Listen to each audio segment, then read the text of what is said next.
तो संजय राणा साहब यहाँ बैठे हैं। संजय राणा साहब तो मुझे AIMIM का प्रवक्ता बना दिया था। संजय राणा साहब, आपको ध्यान में होगा। और दूसरे साहब ने मुझे बीजेपी का प्रवक्ता बना दिया था। मेरा सवाल भाजपा के प्रवक्ता से है, तो आप बीच में अपनी टिप्पणी क्यों कर रहे हैं? नहीं, आपने मीडिया का जिक्र किया, इसलिए मैंने बोला। आपने जब कहा कि मणिपुर पर कितने डिबेट शो गए हैं, तब मैं आपको बता रहा हूं। नहीं, पूरा आपका ही मीडिया नहीं है साहब, इसमें बहुत सारा है। आप अपनी बात को रख लीजिए अजीत, आप अकेले नहीं है। जी राहुल जी, आप अपनी बात को रखिए।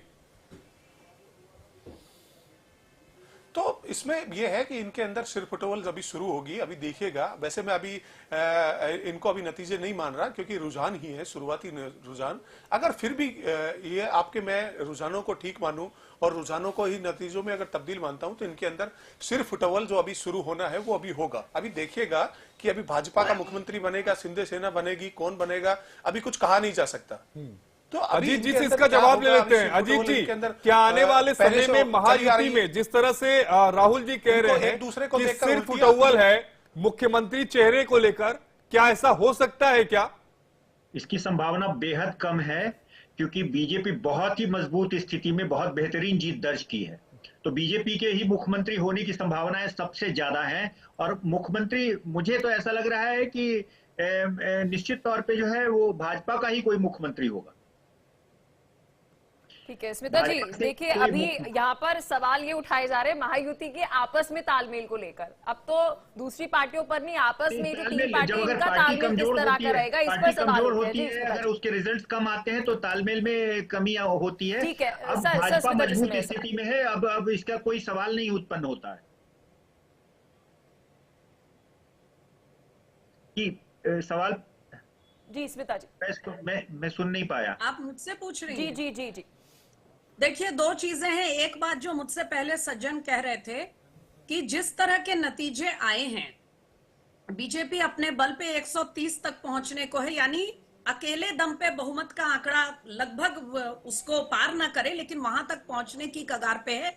एक अकेली पार्टी उस स्थिति में जब 6-6, 7-7 धड़े पार्टियों के फाइट कर रहे थे, इतना फ्रेगमेंटेड चुनाव था, तो इसमें तय है कि बीजेपी सबसे पसंदीदा पार्टी महाराष्ट्र की इस चुनाव में लोगों ने दिया है। इसको देखते हुए मुझे लगता है कि अब बीजेपी का अपना मुख्यमंत्री हो, इसका दावा बीजेपी का बहुत मजबूत हो गया है। भले ही वो महायुति के रूप में चुनाव मैदान में गई थी, लेकिन अब ये क्लेम बहुत मजबूत हो गया है बीजेपी का, क्योंकि कहां बीजेपी और कहां बाकी सारे दल। इसके बाद भी अगर बीजेपी किसी सहयोगी को, इस समय तो शिंदे जी का ही नाम आएगा क्योंकि वो सिटिंग चीफ मिनिस्टर हैं और उनके नेतृत्व में, उनके मुख्य नेतृत्व तो नहीं लेकिन उनके मुख्य मंत्रित्व होते हुए ये चुनाव लड़ा गया। लेकिन शायद कहीं ना कहीं ये विचार बीजेपी के अंदर चुनाव कैंपेन के दौरान ही रहा होगा कि अगर हमारा परफॉर्मेंस बहुत बेहतरीन रहा अन्य सहयोगियों से, तो बीजेपी का दावा बनता है। इसलिए क्योंकि जब मिस्टर शिंदे मुख्यमंत्री बने थे तो वो एक विशेष परिस्थिति थी। उस समय उद्धव ठाकरे की सरकार थी, उनके सरकार को अपदस्थ करके और इनके एमएलएस के सहयोग से वो बना था, वो एक अलग स्थितियां थी। लेकिन अब जो रिजल्ट आए हैं तो जाहिर तौर पे बीजेपी का दावा बनता है। फिर भी मुझे लगता है बीजेपी अपने सहयोगियों के प्रति बहुत एकोमोडेटिव रहती है। आप बिहार में नीतीश कुमार को देखिए, 15 साल से बिहार बीजेपी संघर्ष कर रही है कि भाई हम बड़ा दल हैं, हमें भी आगे आने दो, लेकिन नेतृत्व नीतीश कुमार को ही बीजेपी हमेशा रखती है, उनको नेता चेहरा के रूप में। तो मैं निश्चित तो नहीं कहूंगी, लेकिन हाँ, बीजेपी का दावा इस बार बहुत मजबूत है। मैम आपकी बात से जुड़ी एक बड़ी खबर जो है सामने आ रही है, दर्शकों को दे देते हैं। महाराष्ट्र से एक बड़ी खबर का रुख कर लेते हैं। देखिए, बड़ी खबर जो है वो महाराष्ट्र से सामने आ रही है, क्योंकि कुछ देर पहले हम आपको अपडेट दे रहे थे कि देवेंद्र फडणवीस जो है, जो उनके घर के बाहर जो है वो हलचल महसूस की जा रही है, लेकिन इस बीच उनको फोन आना भी शुरू हो गया। जीत के बाद देवेंद्र फडणवीस की तस्वीर सामने आई है मुंबई के सागर बंगले से मौजूद। आपको बता दें उनकी तस्वीर देखिए, ये कांग्रेचुलेशंस, बधाई के फोन आने शुरू हो चुके हैं और ये एक बड़े संकेत है। महाराष्ट्र में महायुति को 214 सीटों पर बढ़त मिलते हुए नजर आ रही है, ये बड़ी खबर आपको बता रहे हैं। तो वहीं दूसरी तरफ झारखंड की भी तस्वीर आपको दिखा रहे हैं, जेएमएम 49 और साथ ही INDIA गठबंधन की बात कर रहे हैं, और वहीं दूसरी तरफ बीजेपी और बीजेपी के सहयोगी दलों की अगर बात करें तो 30। तो ये रुझान जो है ये एक बड़ी तस्वीर जो है वह 2024 में महाराष्ट्र और झारखंड विधानसभा चुनाव के नतीजों से जुड़ी जो है वह देते हुए नजर आ रही है। लगातार हमारे जो मेहमान हैं हमारे साथ जुड़े हुए। स्मिता जी देखिए, इस वक्त दर्शकों को हम एक बड़ी अच्छी सी तस्वीर दिखा रहे हैं और मुझे लगता है ये बड़ी अच्छी तस्वीर होती है जब आपने मेहनत करी हो और वो मेहनत रंग लाए और उसके बाद आपको अपने दोस्तों के, पार्टी के लोगों के फोन आ रहे हैं, कार्यकर्ताओं के, और आपको कहा जा रहा है जी कॉन्ग्रेचुलेशंस। नहीं, देखिए इस समय बीजेपी के लिए बहुत संतोष और हर्ष का समय है, खास करके इसलिए है अगर मान लीजिए लोकसभा में भी महायुति लीड में रहती, अच्छे खासे 30-35 एमपीज हुए होते और फिर ये नतीजा आता तो कोई सरप्राइज नहीं होता।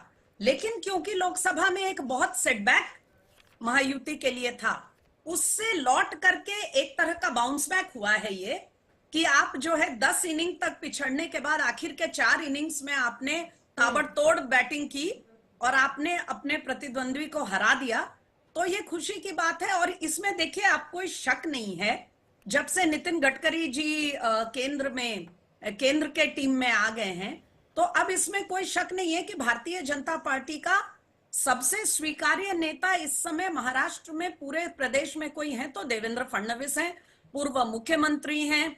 इस पूरी सरकार में उप मुख्यमंत्री होते हुए पूरे गठबंधन को साथ लेकर एंकर करना, उसको चलाना उनकी जिम्मेदारी रही है, तो पार्टी का चेहरा तो वो है। लेकिन जैसा कि अभी कुछ मिनट पहले कोई सज्जन यहाँ मोहन यादव का उदाहरण दे रहे थे, तो भारतीय जनता पार्टी में ऐसे मोहन यादव आते हैं। इसीलिए मैं ये नहीं कहूंगी कि देवेंद्र फडणवीस ही मुख्यमंत्री तय हैं, मैं फिर वही कहूंगी कि बीजेपी का दावा इस बार बहुत मजबूत है। इस बार कोई कारण नहीं है कि बीजेपी मुख्यमंत्री पद किसी और सहयोगी को दे। मतलब आप ये कह रही हैं स्मिता जी कि इस बार मजबूरी नहीं है और इस बार मजबूती है। मजबूरी और मजबूती हो चुकी है, जो मजबूरी पहले थी अब वो मजबूती में तब्दील हो चुकी है।